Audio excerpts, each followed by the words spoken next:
we'll be able to see them during the live show, which is pretty cool. So let me hit this little. You haven't lived until you've heard the show Americans are talking about. The show that launches its listeners to the height of humanity. The audio hour that travels the landscape of adventure. The sound that comforts more than the clip of your first bolt. It's the Ogden Outdoor Adventure Show!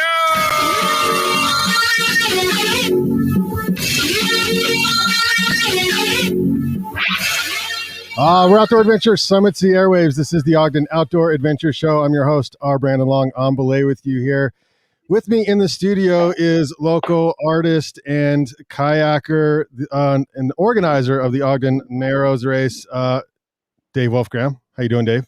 Hey, great. Thanks for having me, bro. Yeah, dude, thanks for coming on. Dave is here to help provide a little bit of paddling perspective with our wonderful lineup of guests from the new River Roots film, The River Runner, now playing on Netflix. So you can support the program here today. You can buy us a beer. It's actually buymeacoffee.com/Banyan Media. There's ways for you to give back to what you see going on here. And also, if you're watching live, you can comment and ask your questions. We can probably see those live. So just comment on the Facebook feed. Should be able to see those. We're hanging out in the Banyan Studio inside the Monarch in the heart of the Nine Rails Arts District. And this is a special episode of the Ogden Outdoor Adventure Show. So let's charge.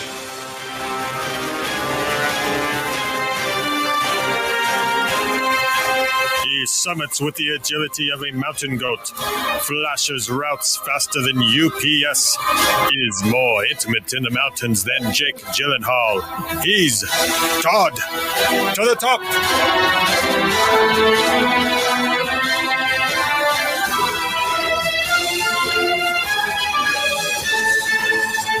Oh man, Thayer, Todd put this whole thing together and he can't even be here today, which is well, he's busy summiting a mountain somewhere, right? Yeah. He can't get off the top. He's just stuck up there somewhere. On the top, Todd. Todd of the top. Yeah. So joining us here in studio, Dave Wolfgram. Thanks, Dave, for hanging out with us. Appreciate it. All right, I'm going to introduce today's guests. We have Thayer Walker, co-producer, co-writer, author, and contributor to Outside Magazine. I mean, Ink Dwell, there's a lot you do there, and friend of the program with some local ties to Ogden. So Thayer, thanks for being here. Thank you. Rush Sturges, kayaker, filmmaker, founder of River Roots Productions, director of the film that we're going to talk about today, The River Runner. It's now on Netflix. Oh yeah, and musician. Can't forget that. And then Scott Lindgren, expedition kayaker, filmmaker, badass, and main character of The River Runner. So the film overview, it's Scott Lindgren's 20-year quest to be the first person to paddle the four great rivers originating from Tibet's sacred Mount Kailash. Phenomenal film, just released last week. Rush, I think most of the podcasts you've done were before it was released maybe, but now that it's been out for a week or so, how are you feeling? And what's been the feedback so far on the film? Yeah, it's been a pretty exciting past week. The response has honestly been just kind of overwhelmingly positive. I think, I really didn't know what to expect, to be totally honest. I wasn't sure how it would be received in the paddling community, but it's been really positive. And then it's been kind of interesting also to be getting a lot of messages from outside of kayaking as well. And so, yeah, it's been nice to get it out to the world. Yeah. And outside of kayaking. And so I saw some, you see funny comments now because it's a big film. It's on a big platform. It's on Netflix. Chasing Niagara. I don't know if you got those same comments.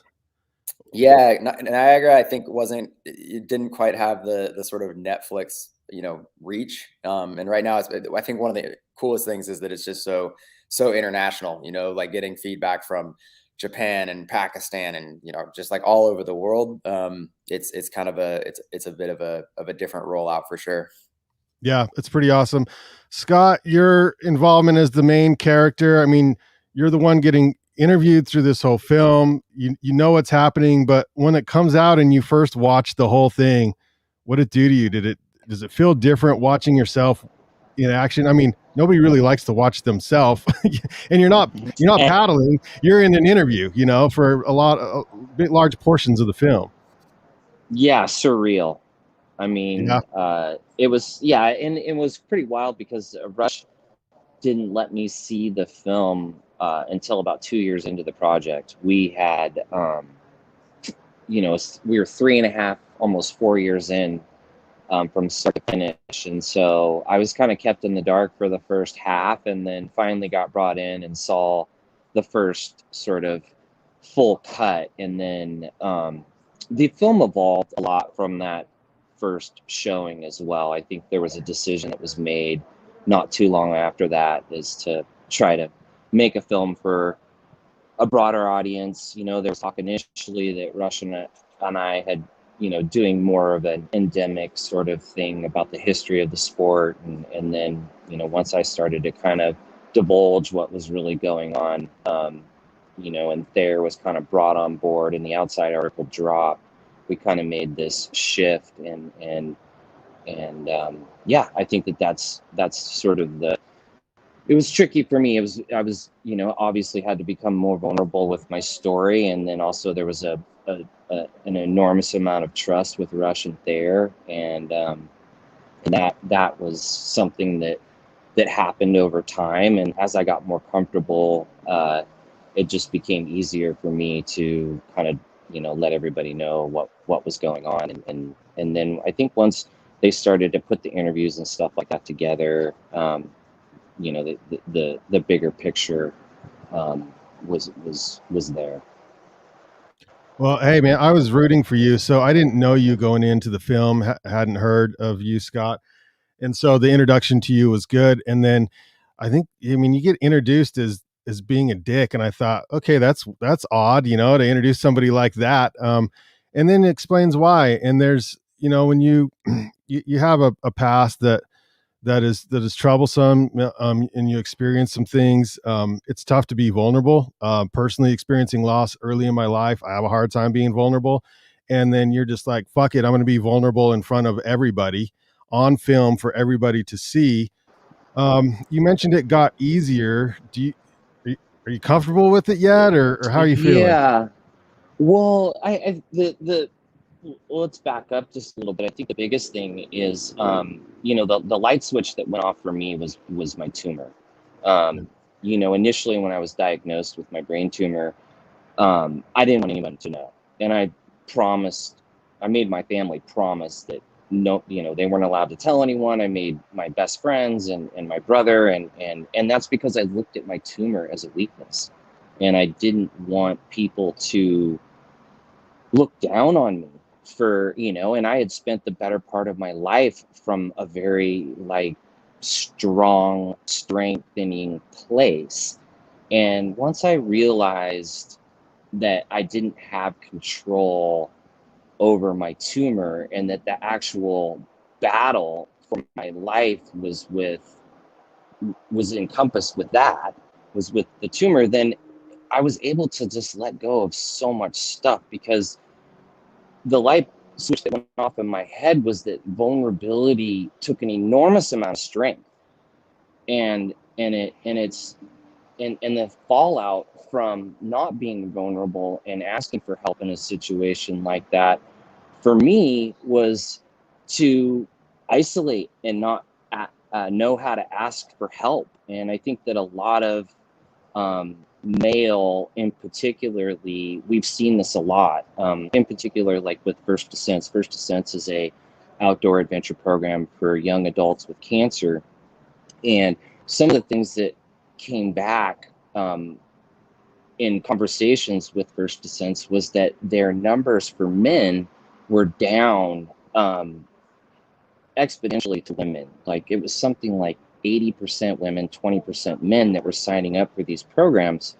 And within the healthcare industry, you get diagnosed, you get treated for your symptom, and then you essentially get kicked to the curb. There's nothing on the back side. And so once I sort of found community and strength in sharing and learning how to ask for help, it changed the direction of my treatment and my path. And at first it wasn't easy. It took an enormous amount of time. It didn't happen overnight. It wasn't like the light switch went off and all of a sudden divulging everything at once. This happened over the course of probably 3 or 4 years. Oh, respect, man. That's not easy. There. Yeah. When did you get involved, and how did you, I mean, you just walking around and you know Rush and Scott before, or like how did you pitch the article? Because the article itself, and it's kind of like, the books have a little bit more detail than the film, which goes to show how much Rush has to edit down, because your article, it includes a few little scenes in it that you're like, holy shit, I didn't know that happened. It's pretty cool. So how did you meet these two? How do you know them? And what prompted the article in Outside? Yeah, it's actually how this all sort of came to fruition. It's actually a pretty interesting story that dates back, believe it or not, like 25 years. So when I was after college, actually my journey into a kayak is not totally dissimilar to Scott's, although certainly the end the end results have been quite different. But I went on a Grand Canyon trip when I was 19, and it changed my life. Rafted the whole 277 miles. And one of the guides said, "If you think this is fun, you should learn how to kayak." So after college, I actually went to New Zealand, a place called New Zealand Kayak School in the South Island of New Zealand, a little town called Murchison. And I basically went there for a month. It was like, that Chris Farley skit where I live in a van down by the river. Like yeah, exactly. I literally lived in this little campground down by the river and just kayaked every day for a month. And Rush happened to be, this was like 25 years ago. Rush happened to be a junior in high school at this traveling kayak academy that just happened to be in Murchison at the same time, staying at the same campground. So I remember kind of, at that point I was just graduated from college. I was blown away by this concept that there was some traveling kayak, community, and Rush was, even back then, Rush made an impression, and also his name is Rush Sturges, so it's like kind of hard to forget. And so anyway, so we actually met, and then I go on to write for Outside magazine, and Rush goes on to become Rush, and we don't really have a connection there. Too directly, but we're sort of overlapping each other's orbits. Fast forward to 2017, I'm on Instagram, and it's the one time that I think doom scrolling has ever led to any productivity on Instagram, because I asked myself, like, hey, I wonder what Scott Lindgren's up to. I haven't heard from him for a while. And I go on Instagram, and he's only got like 100 followers, and I'm kind of confused because this is a platform that's made for a professional athlete and a filmmaker. And I click on the first story post, or the first post, and Scott in this post is telling a story very much like he just did about strength and vulnerability in this journey. And I kind of, I didn't recognize that post as, the person and the athlete that I had come to know from afar, kind of through my world in the industry. So there was obviously this big transformation. I didn't even know about the medical side specifically, but it seemed really interesting to me. So I reached out to Mary Turner, my editor at Outside. I said, hey, are we doing anything on this? Like, this sounds really interesting. I can dig in. She told me to go for it. At which point I sort of spent a couple, about a year and a half kind of doing a tap dance between Scott and Rush. And they were just starting to work on the film, and Scott didn't really want to talk to journalists. So Rush was kind of being the intermediary. And then eventually we went skiing at Sugar Bowl. Scott and I went skiing at Sugar Bowl a full day, and we just kind of talked about his journey and what was really important, the story that was really important for him to tell, and the story that I felt was the most compelling for me, which was not a kayak story, but really a human journey. And so there was definitely kind of a feeling out process there. And but once everyone got comfortable, we just kind of dove in with the article, and then as the article was finishing up, I sent a draft to Rush, and Rush really liked it, and that's when he brought me on to help with the writing of the doc. And then Rush, I think you mentioned, I think there was a podcast I was listening to that said this thing was pitched as like a 10-minute YouTube video, and then it morphed into a feature film. How did that happen? Yeah, so I mean, when we first started, we basically went to Pakistan to film Scott running the Indus. I thought that was a great story. Him kind of, this, coming back to the sport to to paddle this fourth and final river. And I wanted to make a short film more or less about the four rivers and Scott's journey. And I think in Pakistan, as I started to learn a little more and dig deeper, it was pretty apparent that was going to be impossible to do in 10 minutes, and sort of started to see the light for a bigger feature. I had just kind of finished Niagara, like not long before that. I finished that in like about 1 year before, like in the summer of 2016. So I was kind of not really looking to dive into another big project, but here we are, like 4 years later. Yeah. So, yeah, that's kind of how it happened. It's such a big project. I'm curious to know where you are artistically. I mean, this is a maturity level, if you'll allow me to say that, for your filmmaking, with the big score, a big platform and stuff.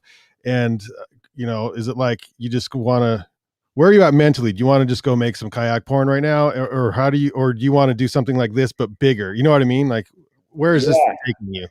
I mean, honestly, I kind of want to do something like this, but bigger. I mean, I'm pretty interested in doing a narrative feature. I currently have the rights for Henry Coetzee life story, and I want to try to turn that into a script and try to actually make something that could have a shot at the silver screen. I feel like kayaking kind of gets a bit overlooked, or we don't really get the exposure that a lot of other sort of sports do in the mainstream. So I don't know. That's definitely, I feel like, kind of my underlying goal. But I also have some other stuff in the works. We're doing some wildlife projects and some conservation things, and trying to try to do some projects that are meaningful and kind of give back a little more as well.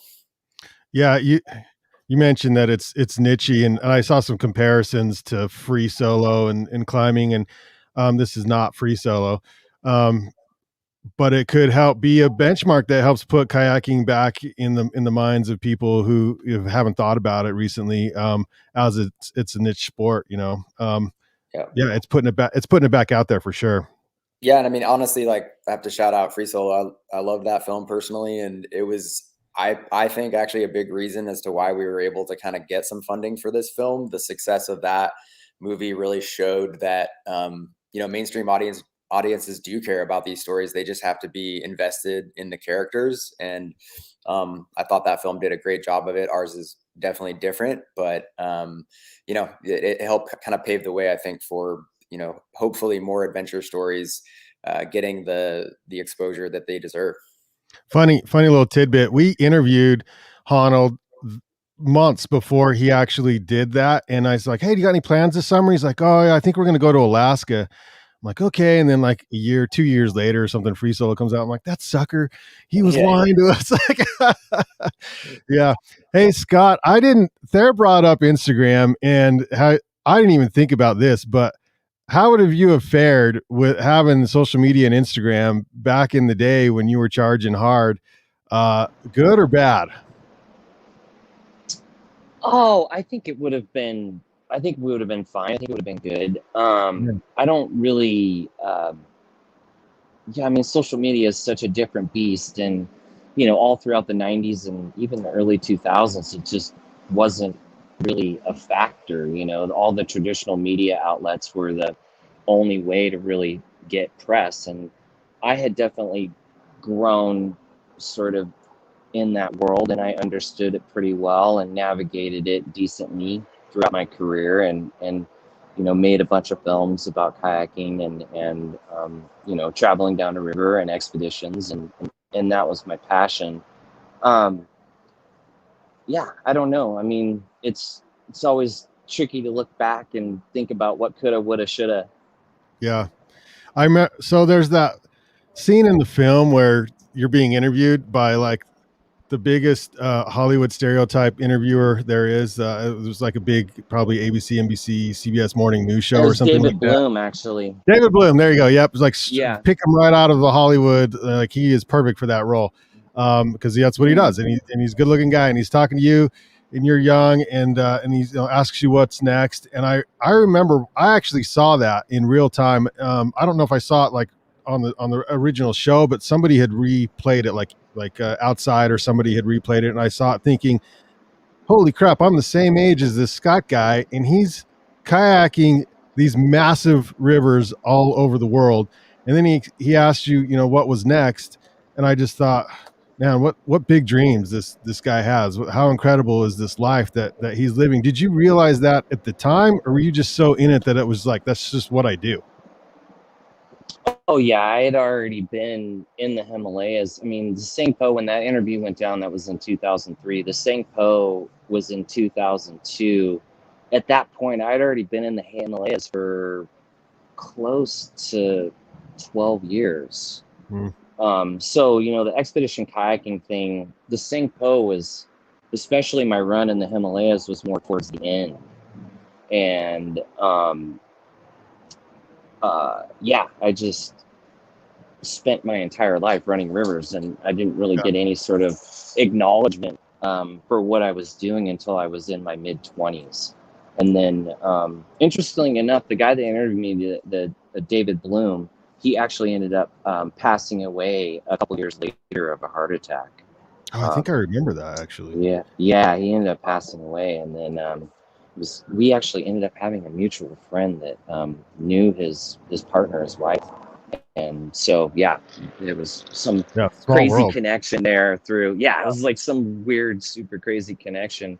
And he was kind of he wasn't the first choice to interview me. It was Soledad, I think was her name. Yeah. That was the initial, Soledad. Yeah, she was the initial person that was set to interview me. And then at the last minute, it got flipped. And so ended up doing that interview. It's kind of an iconic interview, you know. I mean, and then Rush brings it back in the film, and it's pretty fun to watch. I'm going to bring Dave in here.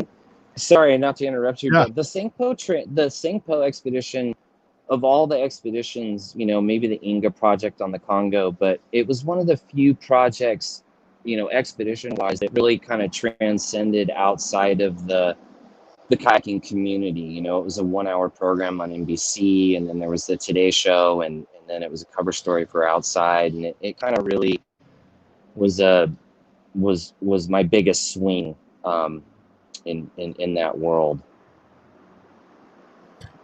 I'm going to bring Dave in because, Dave, I just want to know, as a kayaker, when you're watching this film, you know, the personal story of Scott hit pretty hard, but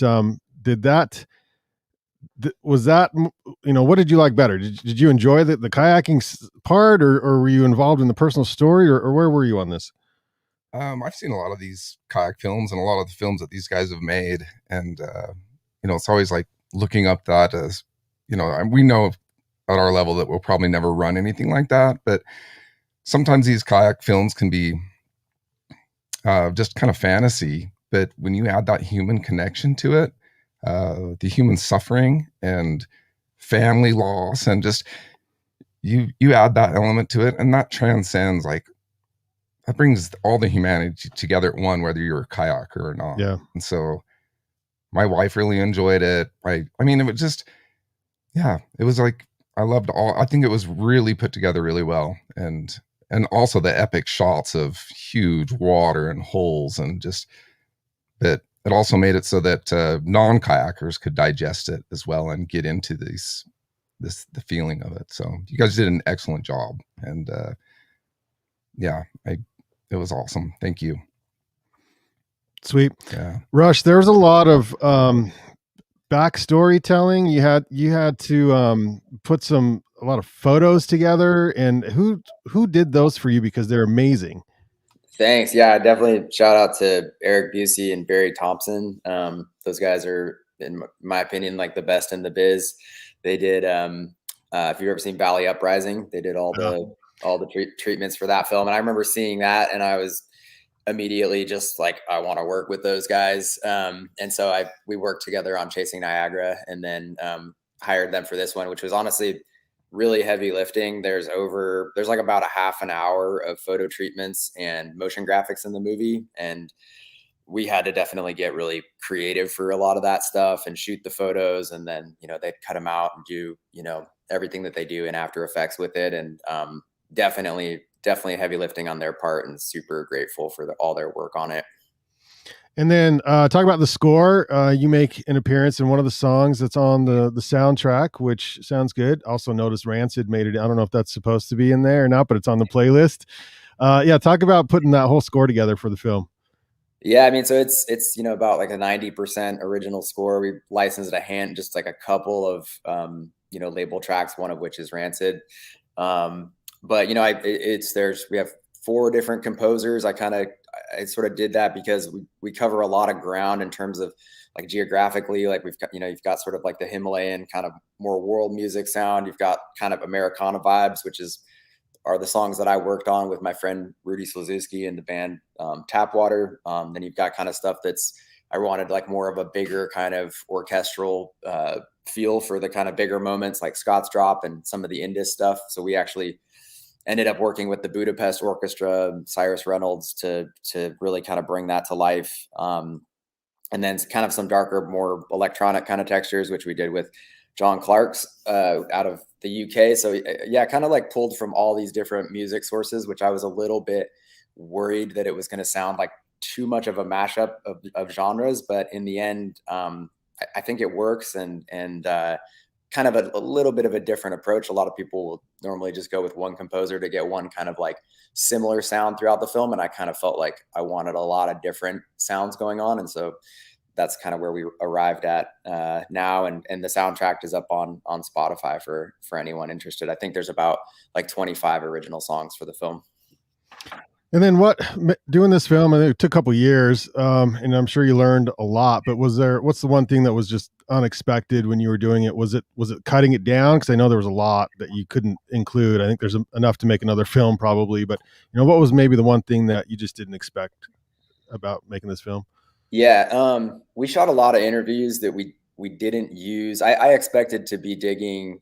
I was hoping to dig more into some of the sort of kayaking history. And, we shot an amazing interview with Jerry Moffat, just so well-spoken and so insightful and awesome. And a great interview with Rob Lesser and, a number of other folks, Mark Hayden, that gave us great interviews. And there was so much gold in there. And then to have to cut that out of the film, I didn't see that coming really. Yeah.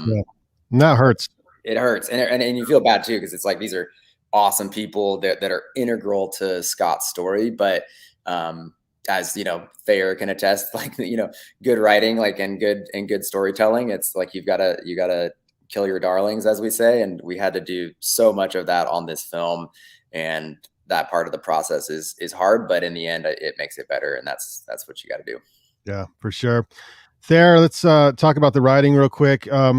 How much were you involved on the writing side of things? And then, because I think it was co-written, if you want to give a shout out to the other writer involved. And then, how'd you view it when you saw the whole project there at the end? You saw the film finally.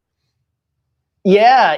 I got involved. I actually didn't have an opportunity to work with Corinna, unfortunately. But I got pulled in. When I sent Rush the outside story, and with a project like this, this is the first feature length doc or film I've ever worked on, and it was, I think, between just about everyone involved, I think I had the best gig. Because usually, and that's not usually the case, because Scott and I are working on, we're actually making a book out of this too for Random House next year. Yep. And that's real toil, right? Sitting down alone, writing this book. It's a lot of fun, but it is the agony of writing. And so, but for the movie, I had already kind of framed out the story with through the article. So I kind of, had a really good sense of that. So, it was a really fun and light experience for me, because it was more just sitting down, collaborating with Rush. They had, I think they kind of had sort of 70% of the film kind of at least, shot in some way or figured out in some way before I came in. So it was really about just kind of rearranging things and maybe, reshooting some interviews to get, to fill out the story a little bit more. And that was really fun. It was so collaborative, which is usually not the case with writing. So when I look at this story and the amount of work that Scott had to do, just the digging and the vulnerability and really the incredible breadth of work that Rush has done, I don't think maybe people totally realize. I mean, he just has his hands in every single aspect of the film. Like we talked about, from the music to the cinematography to the storytelling to all that stuff. So I felt like I had a really sweet ride on this one, and I'd love to do it again. Awesome. That's awesome. Yeah. Hey, Rush, I know you got to jump off here in a second. Anything else you want to just quickly want to give a shout out to Thayer, because I think, it's important to recognize, like, he's really a producer on the film too, like, and writing is kind of tricky, I think, to distinguish, like, it within a documentary, especially, because so much of it is interviews and whatnot. But I do just have to pay respect to Thayer, because I think, like, before he came onto the project, I feel like we had a film that was honestly kind of made a kayaker film, like, made by a kayaker for kayakers. And I think that his insight with storytelling really, and that even though it might have only been an extra 30%, like, really brought the film to a totally different space. And as well, Aidan Haley, who's the editor on the film and also a producer. I mean, really, I feel like, especially in the sort of, the final phase of the film, the three of us in combination with Scott, that was the heavy lifting. That was the hard part, this sort of last year to the finish line. So yeah, just shout out to those guys for that. Yeah. And I bet you learned a lot about storytelling. I mean, that's what Thayer does. So that's good. Any last words you want to tell people about the show that we didn't cover yet, Rush, that why they should go watch it? It's on Netflix, by the way. It's the River Runner film. Yeah, definitely. Just the last thing I'll say is the film's going to be out for sale soon as well. It's not right now, but and we're given 28% of all the proceeds of the film are going to First Descent. So for every dollar, 28 cents goes to those guys. So if you want to buy the film, that's awesome. If you want to watch it for free on Netflix, that's great too. I just want people to see it. But yeah, it'll be coming out soon. iTunes, Amazon, everywhere else as well. Awesome. Real quick, Scott, how you feeling now, health-wise, and still running rivers? Yes, still running rivers. Health-wise, I feel amazing. I went in for an MRI about a week and a half ago, 2 weeks ago, and found out that my tumor is kind of growing again, and is going to have to be dealt with at some point in the next year and a half. So that was a little bit disheartening, because I worked really hard over the last couple years with some alternative therapies, hoping that we could somehow make it go away. But it didn't go away. But it didn't. I think in the end, it slowed the growth. For my particular style of tumor, typically after a procedure, you're having to kind of deal with it again after 2 or 3 years. And fortunately for me, I'm about 7 years out from my initial surgery, which is amazing. So yeah, it's a big, it's a gift that keeps on giving, man. I don't think it's going away anytime soon. That's for sure. So yeah, that sucks. Man, thanks for being on the podcast. I really appreciate it, Scott. I love your story. No problem. Yeah, I love meeting you here via the virtual world, and I love getting to know you through the film. I think Thayer and Rush did a great job portraying your personality and how far you've changed. And man, you just seem like someone that everyone should want to get to know now, which is pretty cool. I appreciate your words, man. I'm super grateful. It's a journey, and I truly believe I got super, super lucky, and things happened that shouldn't have happened, and I got to that point to where I felt so much gratitude and so much luck for every sort of angle every road that I was sort of traveling down, and it really helped me let go of my ego and my intellect and share, and that gave me an enormous amount of strength. And yeah, I feel vulnerable that the film's out and that the whole world is in my in my But Yeah. at the same They're time, up in your junk now, man. They're up there right now. Yeah, Man, they see it all. but at the same time, if I think with the response, at least from what I've seen, there's a lot of folks out there that have found connection and found a way to relate, and I'm super grateful for that. And yeah, I just know that you're not alone out there when you're going through this stuff, and that there are options. For sure. Thanks, man. That's Yeah. Thayer Walker, Rush Sturges, Scott Lindgren right here on the Ogden Outdoor Adventure Show. We'll end with a quote. It's never too late to change, and it's never too late to follow your dreams in any way that honors yourself and those around you. That's from Rush Sturges, director's statement from paddlinglife.com.